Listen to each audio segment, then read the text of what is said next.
has sent both Administrator Long and Senior Advisor to the Department of Homeland Security, Tom Bossert, to Puerto Rico today. They're on the ground to assess the damage. We've done unprecedented movement in terms of federal funding to provide for the people of Puerto Rico and others that have been impacted these storms. We'll continue to do so and continue to do everything that we can possibly under the federal government to provide assistance. So to be very clear, you say the president is instead emphasizing something that brings Americans together. Then what message does it send for the president to stand behind the presidential seal at a rally in Alabama and call an American citizen who's expressing his First Amendment rights a son of a bitch? Again, I think it's always appropriate for the president to defend our flag, to defend the national anthem. Hold on, I'm not fishing. It's always appropriate for the president of this country to promote our flag, to promote our national anthem, and ask people to respect it. Promote the Jeff, First Amendment. Peter, I've answered your question. Jeff? Switching topics, Sarah. North Korea's foreign minister said that President Trump had declared war on North Korea and that it reserves the right to take countermeasures, including shooting down U.S. aircraft. Does the White House view President Trump's comments at the UN as a declaration of war? Not at all. We've not declared war on North Korea, and frankly, the suggestion of that is absurd. What is the White House's reaction to North Korea's threat to shoot down U.S. aircraft, even if it's not in their airspace? It's never appropriate for a country to shoot down another country's aircraft when it's over international waters. Our goal is still the same. We continue to seek the peaceful denuclearization of the Korean Peninsula. That's our focus, doing that through both the most maximum economic and diplomatic pressures as possible at this point. Hey, Sarah, does the president believe that there are very fine people who kneeled yesterday watching those games, or are they all SOBs? I think you're trying to conflate different things here. Look, we certainly respect the rights that people have, but I think we also need to focus. Again, this isn't about the president being against something, which is what everybody wants to drive. This is about the president being for something.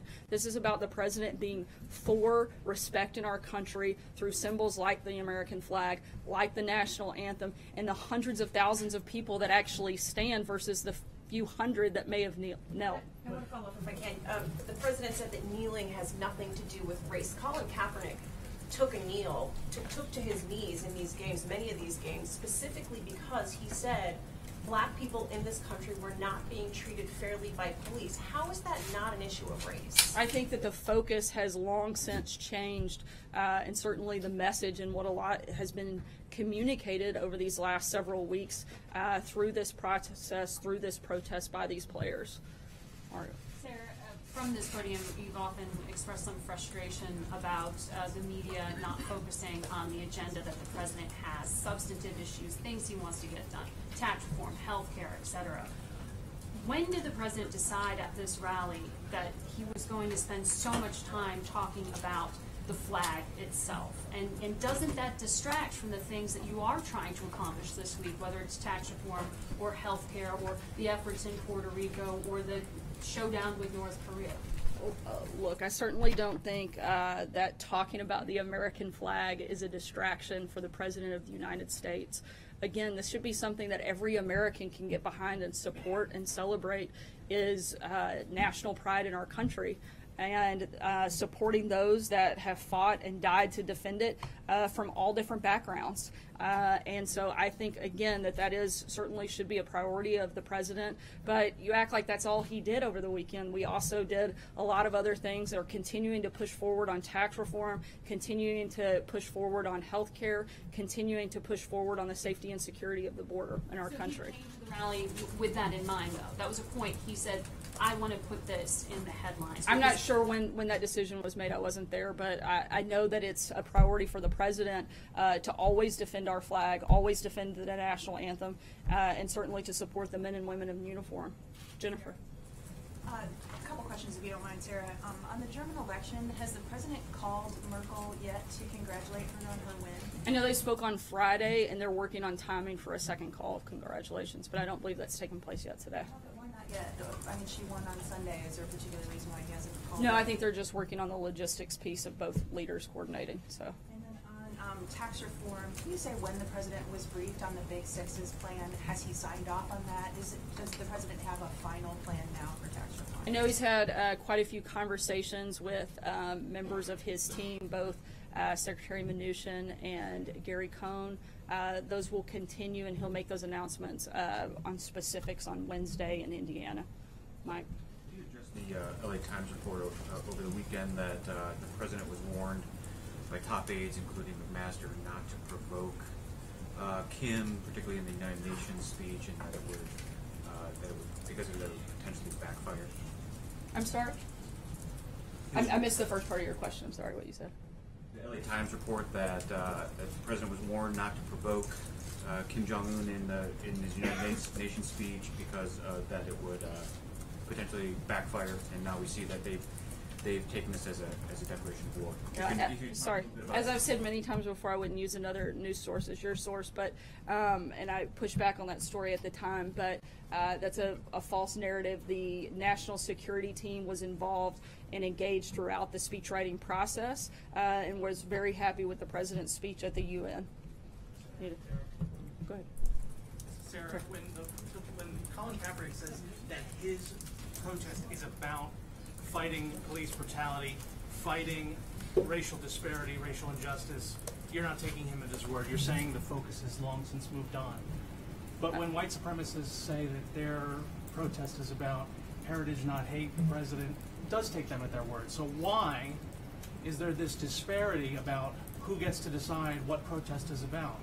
I think if the debate is really for them about police brutality, they should probably protest the officers on the field that are protecting them instead of the American flag. Sorry. I'm sorry. So I wanted to ask on the interview the president gave this morning on the radio, he seemed pretty pessimistic about health care, and I wondered what his interactions were today. Is he calling individual senators?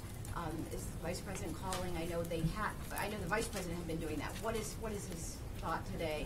And do you think there will be a vote this week? Whether or not there's a vote, we sure hope so. We've been calling on Congress to do what they were elected to do, and certainly what most of them campaigned on, and that's to repeal and replace Obamacare. We're continuing to push forward. We know we can't live with the Obamacare status quo. It's a complete disaster, and so we're hoping that this moves forward and goes through. Is he doing something specific? He's continuing to be engaged both directly and through his team, legislative affairs team, and the vice president. Tomorrow he's going to New York. Can you tell us what that dinner is? It looks like some kind of fundraising dinner, as we've seen from some emails. Can you tell us what he's doing tomorrow? There is a fundraising dinner, and I'll have to get back to you with specifics. John Decker. This is a significant week, a pivotal week for the president, for Republicans. It's an opportunity, some are saying the last best chance for repealing and replacing Obamacare. And yet much of yesterday, the beginning part of today was focused, as far as the president is concerned, on the NFL, on players who take a knee. Can you explain how that's helpful to that effort of repealing and replacing Obamacare when the president spends so much time on that other issue, the issue involving sports? It really doesn't take that long to type out 140 characters, and this president's very capable of doing more than one thing at a time and more than one thing in a day. John Gizzi. You see, Sarah, how it's taken up so much oxygen, right? When the president speaks about that particular issue, you see how the majority of questions that have been asked of you so far today have been about this particular issue. Well, that's determined by you guys. He has a tremendous amount of power when he tweets, and we report on it. And so when he tweets something, it does take away from his legislative agenda. Would you not agree? No, I don't, because I think that it's important for a president to show patriotism, to be a leader on this issue, and he has. John Gizzi. Thank you, Sarah. Two questions. One, Secretary Carson recently voiced his disagreement with the president and the vice president on the runoff in Alabama tomorrow. My question is not about the runoff, but about personnel. Are members of the cabinet and the president's official family free to disagree with him on matters such as a political contest? The president has a lot of people with a variety of backgrounds and certainly with a variety of opinions. He always welcomes them voicing those. On that specific issue, I couldn't speak to that because I haven't talked to the president about it. Matthew, second question. Yes, on September 15th, Heather Nauert, the spokeswoman for the State Department, spoke at the National Press Club. And I think this is important because Prime Minister Rajoy is meeting with the president tomorrow. Ms. Nauert said that the U.S. took no position on the plebiscite that is scheduled in Catalonia October 1st about separating and becoming a separate country. And I quote, "We will work with any government or entity that comes out of it." End of quote. Now, does that mean that if Catalonia votes to secede from Spain, the U.S. is going to recognize it as an independent country? I don't have anything further than what Heather's already said on that issue. If it changes after that takes place, we'll let you know. Dave Boyer. Sarah, thanks. Is the White House reviewing your commissioner's use of private email account for official government business, and how widespread is the use of private email accounts in this White House? To my knowledge, very limited. White House counsel has instructed all White House staff to use their government email for official business and only use that email. Has he instructed them since this came up? I think we get instructed on this one pretty regularly. So, Matthew. Sarah, Politico's reported that Secretary Price has been taking private jets for months, and White House counselor Kellyanne Conway traveled with him to 6 states. So, given that Conway was on some of these trips, one, was the White House aware of Price's travel? And given that he spent more than $400,000 in taxpayer money on private jets just since May, is there any standard for what is and isn't tolerated by this White House when it comes to this kind of conduct? Yeah, this wasn't White House approved travel. This was done through the general budget at the Department of the Department of HHS. And I think Secretary Price addressed this over the weekend. They're conducting both an internal and an IG review, and all travel is, on private charter has been suspended until that's completed. So if I can just follow up on that, if I can get the White House's take now on that travel, since you said it wasn't approved ahead of time. And is it ever appropriate for a cabinet official to spend taxpayer money on private planes? And note I say private planes to differentiate from, say, a military flight for national security purposes. I think there are certain instances where it probably is, but again, I think that has to be done at a case-by-case basis. I'm not going to give a blanket statement on hypothetical situations that couldn't possibly be aware of. Whether or not the White House now, looking back on that, do you approve of that travel? The White House, again, that travel wouldn't have gone through the White House for approval, and so I couldn't speak to that. Mike? 2 immigration-related questions. One, do you anticipate a refugee announcement in the next couple of days on both the cap on refugees from the president, which has to happen, I guess, before the end of the fiscal year, the end of this week? And if so, can you give us some sense of what that's going to be and what that's going to look like? Are there going to be restrictions built in? And then second, on DACA, there's been word now for a while of a set of principles that the president of the White House wants to put out to sort of describe the way forward towards a legislative deal. Is that something that you can give us some guidance on? On the first question, I expect that something will happen on that relatively soon, and when we have those details and it's appropriate, we'll be happy to share them. Again, I think it'll be soon, and we'll let you know when that's been finalized. In terms of your second question, yes, on responsible immigration reform, we will be putting out specific principles that the White House supports and would like to see done legislatively. When will that happen? Probably in the coming days. Sarah, can you just clarify were you saying that, are you encouraging NFL players to protest police? No, that's not what I'm saying. I was kind of pointing out the hypocrisy of the fact that if the goal is, and the message is that of police brutality, which they've stated, then that doesn't seem very appropriate to protest the American flag. I'm not sure how those two things would be combined. Today, Iraqi Kurds are voting on a plebiscite, and I was just wondering, you've already expressed your kind of dissatisfaction with that vote taking place, but I was wondering if the White House has a message for the Turks, the Iranians, the Iraqis, as they weigh their response to this vote, and then have a second vote. We hope for a unified Iraq to annihilate ISIS, and certainly a unified Iraq to push back on Iran. Okay, the second question, why is Saudi Arabia not included in the list of countries under the travel ban? Because the way that the travel order has been placed is that countries have to meet a minimum baseline requirement and also be part of sharing information. Over this last period of time, they've stepped up and met those baseline requirements that the United States has laid out. Zeke. Just back to the situation in Puerto Rico. could you address some of the criticism from the island's and the territory's delegates, representatives, other lawmakers about the slow pace of federal assistance? What steps is the administration taking presently and in the coming days to sort of increase the pace of relief and aid flowing to the island, and more broadly, just in the sense that it was the administration sort of caught flat-footed here after two other massive storms, and the third one was sort of maybe, is that a bridge too far? Not at all. The federal response has been anything but slow. In fact, there's been an unprecedented push through of billions of dollars in federal assistance that the administration has fought for. Both, as I mentioned earlier, Tom Bossert and Brock Long are on the ground today to do a more thorough and deeper assessment of what needs there are. Our focus is still continuing to be on the life-saving efforts and the immediate disaster response efforts, which are still currently underway, and those funds have been secured and are available. And once we have a greater insight into the full assessment of damage, then we'll be able to determine what additional funds are needed. But we're still in that kind of that fact-finding process on that piece of it. George, I want to follow up on Jen's question earlier about tax reform.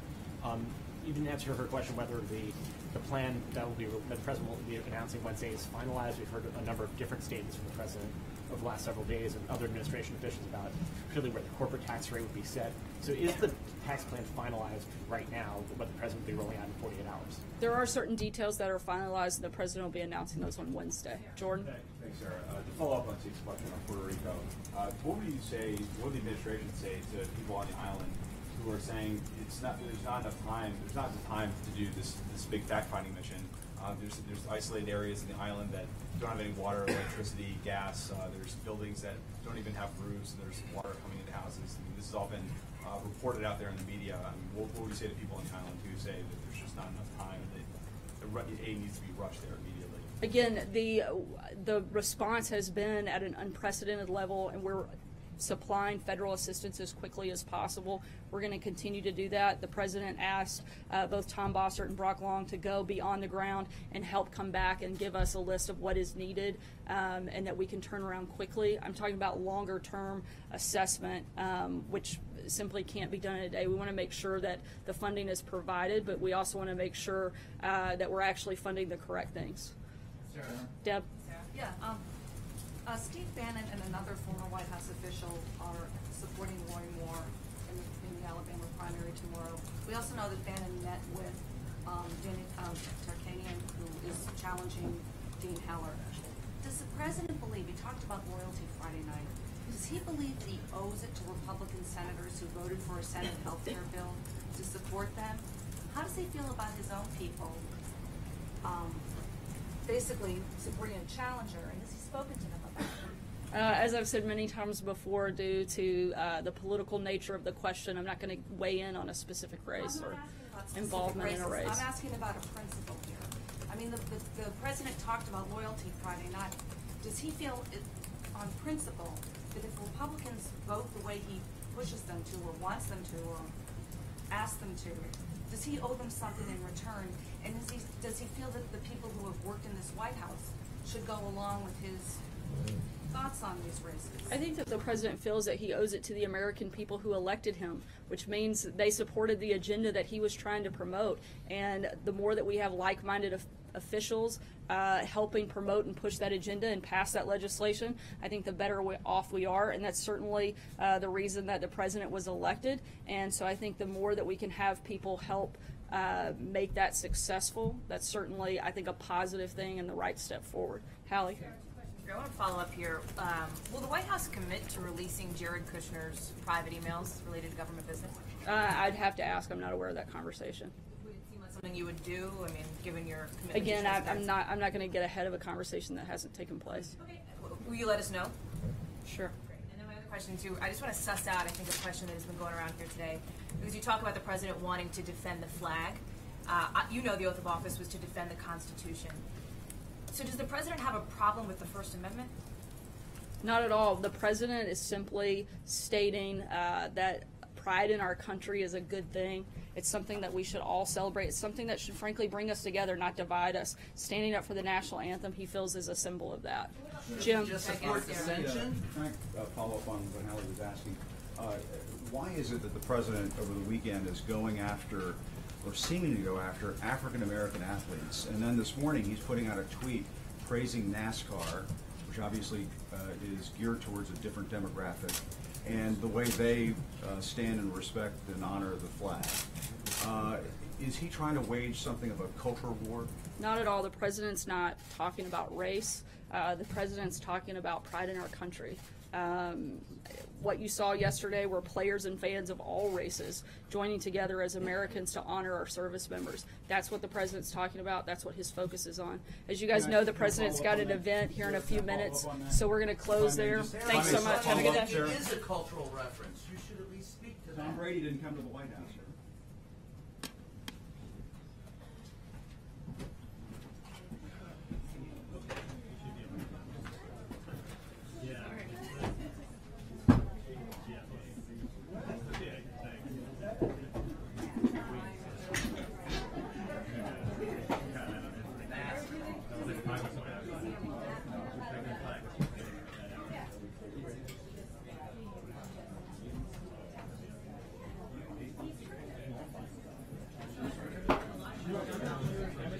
Nice try, brother. Nice try.